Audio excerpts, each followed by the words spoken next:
புதுச்சேரியில் இன்று ஒன்றிய சாலை போக்குவரத்து மற்றும் நெடுஞ்சாலை அமைச்சர் நிதின் கட்காரி அவர்களால் அடிக்கல் நாட்டப்பட்ட மேம்பாலம் எந்த பொறியியல் வல்லுநரால் உருவாக்கப்பட்டது? மேம்பாலத்தின் வரைபடம் மிக பெரும் விபத்துக்களையும் போக்குவரத்து நெரிசலையும் உருவாக்கும் வண்ணமாக உள்ளது. புதுச்சேரி யூனியன் பிரதேச மாணவர்கள் கூட்டமைப்பு நிறுவனர் சுவாமிநாதன் கண்டனம். புதுச்சேரி மாநிலத்தில் இன்று மத்திய அமைச்சர் கட்காரி அவர்களால் அடிக்கல் நாட்டப்பட்ட மேம்பாலத்தின் வரைபடம் வெளியாகி உள்ளது. போக்குவரத்து நெரிசலை தடுப்பதற்கு மேம்பாலம் அமைக்க வேண்டும் என்ற புதுச்சேரி மக்களின் நீண்டகால கனவாக உள்ள பணியை அரசு கையாண்டு இருப்பதை எமது அமைப்பு பாராட்டுகிறது.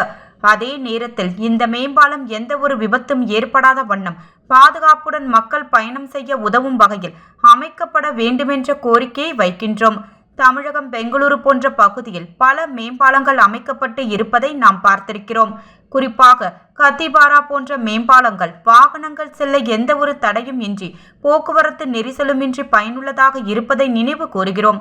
ஆனால் புதுச்சேரியில் குறைந்த பட்ஜெட்டில் மேம்பாலம் அமைக்கும் பணியை அரசாங்கம் மேற்கொண்டு இருக்கிறதா என்ற சந்தேகம் எழுகிறது. வட்ட வடிவில் மேம்பாலம் அமைக்கப்பட்டு உள்ளதால் 4 பக்க வாகனங்களும் மேலும் கூட்ட நெரிசலை உருவாக்கும் சூழ்நிலைதான் உருவாகும் என அரசை எச்சரிக்கை செய்கின்றோம். எனவே மேம்பால பணியை இரண்டாக்கும் மேம்பாலமாக அமைத்தல் ஒரு போக்குவரத்து நெரிசலை தடுக்கும் என எமது அமைப்பு கருதுகிறது.